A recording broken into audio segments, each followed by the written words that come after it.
Just a small smattering. We'll see what that is after lunch. Right, great stuff. Now I'm going to introduce you now to Mr. Willie Pierce of Irish Rail. He's the energy manager there, has been for some years. He's been a full-time energy manager for certainly as long as I've known Willie, and has a long history in the area of energy management. And he's going to chat to us about Irish Rail and their journey to 50,001. Over to you, Willie.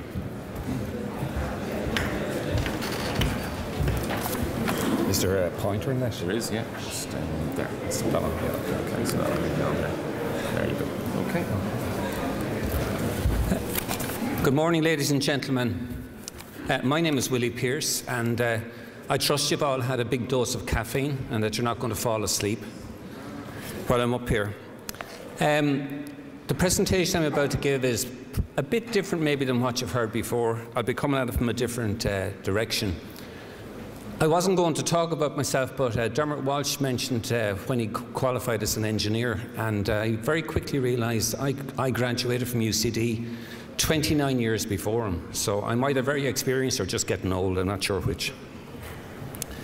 So my approach in all this is driven primarily by my time in the automotive industry, where I worked in quality management, working with various different supplier standards, and worked in supplier development, Kaizen, business process re-engineering. So my view of the world is basically systems driven.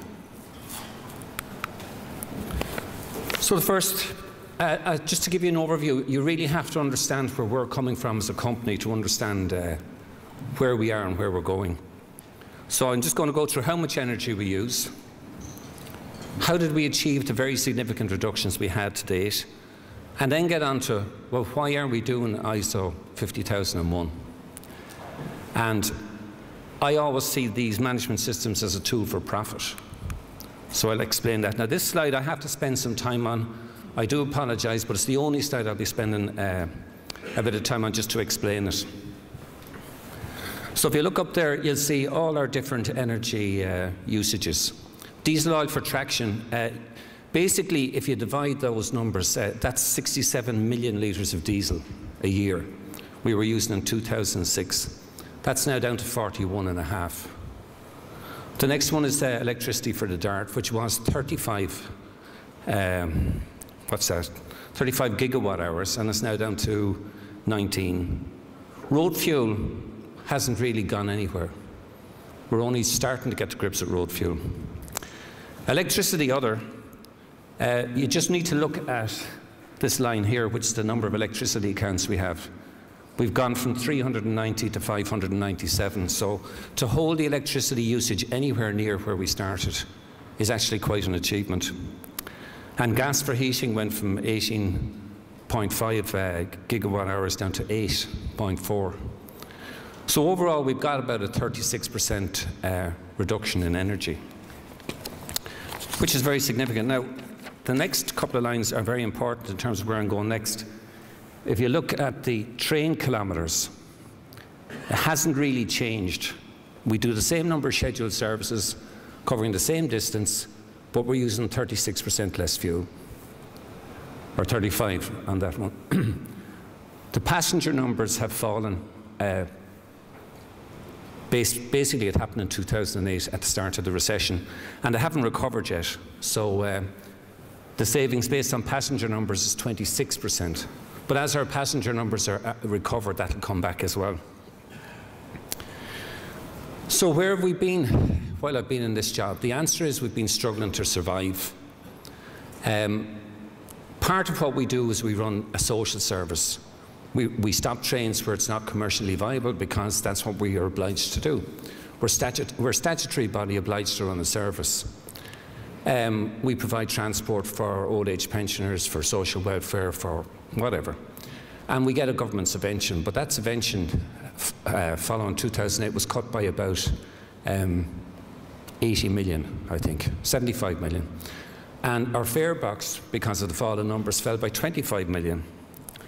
And we reduced our costs in the same period by 80 million, of which 30 million euro is energy. So that's where we've been. Right? There's nothing pretty about this. It's pretty gritty. We're struggling to survive. We've taken out 30 million a year in costs. And that leads you to the question, Sorry, the wrong slide changed. I'm not sure what happened there.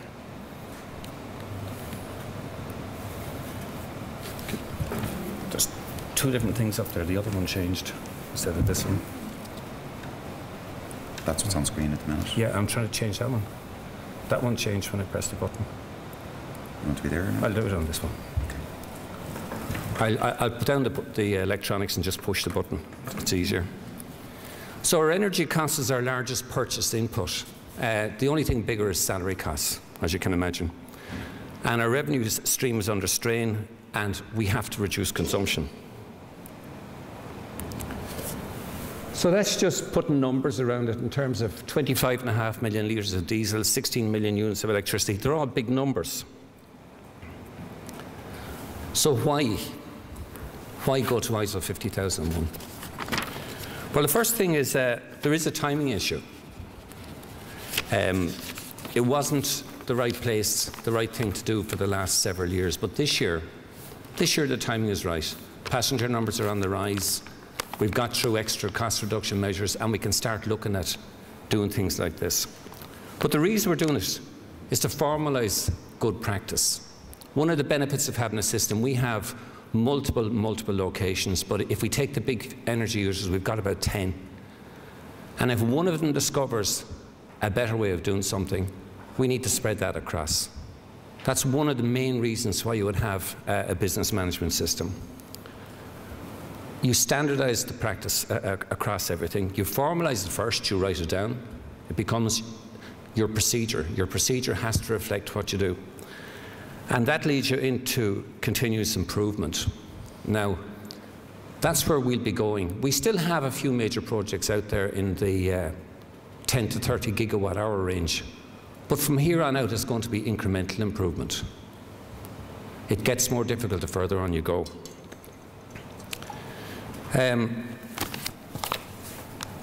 Press the button. So basically, an energy management system is like a quality management system, is like a safety management system. And it should be a tool for profit. I've been using that expression since the 1990s when I worked in the same area in the automotive. And by a tool for profit, it should assist the organisation. It should assist you in what you're doing. It's not meant to be a burden. It should streamline your business. It should remove confusion. Everybody should know what they have to do, when they have to do it, where the information is to go to. And it should be fit for the purpose. I'll come back to that again. It really is a state of mind. It's the way you do your business on a daily basis. And I know some of the other speakers said that, and I know it was said yesterday at the SEAI presentation, but it's true. It reflects how you do your business on a day-to-day basis. It should not be a cumbersome burden. It shouldn't have extra paper. It shouldn't bewilder people. I've seen procedures written that are 92 pages long. Nobody in their right mind is going to read that length anyway, and even if they did, they wouldn't understand it. They should be short. The best example I ever saw, I audited a company in Austria in the early 1990s, and they had their entire ISO procedures in 28 pages. An absolute masterpiece of brevity. So you don't want complex procedures, you don't want time wasting, you don't want duplication of effort. And this is probably the single most important thing. Say what you do and do what you say. There is a terrible temptation, particularly among technical people, to write a procedure to what they know they should be doing. And doing that, if you take it that our primary business is safety, we've got various different accreditations, but the biggest one is safety. If we say we're going to do something and we don't do it, and there's an accident, it's actually a jail sentence. It's not as serious in energy or environment, but the same approach has to be taken. Say what you do what you say. It has to describe how you run your business in a normal, controlled manner. There's nothing strange in it. How do we do our business? You're all doing the business. You know how to run your own business, and all you're being asked to do is formalise that in such a way that you focus on energy management. The derogation clause is the least understood element of making a management system practical. And what that means is every single procedure should have a clause at the end as to what to do if it doesn't work. So I can write a procedure saying this is how you do this operation, and what happens if it doesn't work? You have to have a derogation clause, and it has to be very clear. You either go to another procedure and do this procedure, or you refer it to somebody who will make the decision as to what we're going to do next. And write workable procedures. If the procedure is not working, change the procedure and do it quickly. If you put procedures out there for energy management or anything else and they don't work, people will find a way around them, and then the entire system is discredited. So this system has to work for the person out there doing the job on the ground. Whatever it is you do, fix the procedure. Do not turn a blind eye. Do not have procedures out there that don't work for your business. And write your procedures so that they can be adhered to consistently and reliably. That's every day, every time. This procedure works. So in terms of us, the safety management system is the highest priority. We have OHSAS, we have ISO 9000, ISO 14000 in different locations. But I'm responsible for the environment as well as the energy. So what we've done is we've written the standard, the high-level standard, as a subset of the quality management system. Now, the impact of that means that it fits into what the company does in its normal day-to-day business, controlling the quality of the operation. So that means we use their documentation control procedures. We use their purchasing procedures. We might add a line or two into it, but basically we use the same procedures. And the impact of that on the energy management system, we have our first plant ready for audit. They've requested the audit. The second one was started this month. We'll start another one next month. We have one policy document, single page, signed off by the CEO. We have one high-level procedure which forms part of the quality management system. And we have 3 operating procedures. And then we have one spreadsheet with 6 tabs, and that is the entire energy management system. Very low cost, very easy to implement because it sits directly into how we do our business.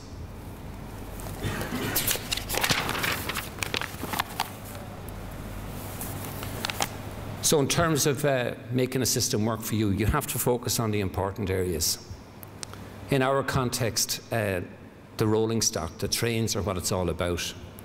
And when I say I'll just stay with this for a moment, one management process, there's a person out there doing an operation. They have one set of instructions. We do one weekly visit to an area. We do one monthly review of an area, right? Everything is just add something into what you already have if there's something needs to be covered off for energy. And it's just how we do our business. We'll be focusing on the maintenance depots. The maintenance depots handle the refueling of the trains and the electricity for dart traction. So that represents about 92% of our energy. Now we do pay attention to the buildings, but in terms of scale, they just don't rate. It's all about traction energy. But having said that, we've got over 50% out of our gas heating bill. So we do look at the rest of it as well. Excuse me. So in terms of energy and environment, we've one depot certified to ISO 14000. We did one last year. That was our first dip in the toe in the water. The energy management procedures follow exactly the template of environmental. They're so alike, it's just incredible. Second depot is ready to go. We have our first depot ready for auditing for ISO 50001. Now, you can imagine my discussion with senior management when I say I want to do ISO 50001. We've already got 36% energy savings, so I can't go to them and say, if we do ISO 50001, we're going to save lots of energy, because they're saying, but we're already doing that. So we're doing it to formalise it. We're doing it to lock in the incremental improvements that will come.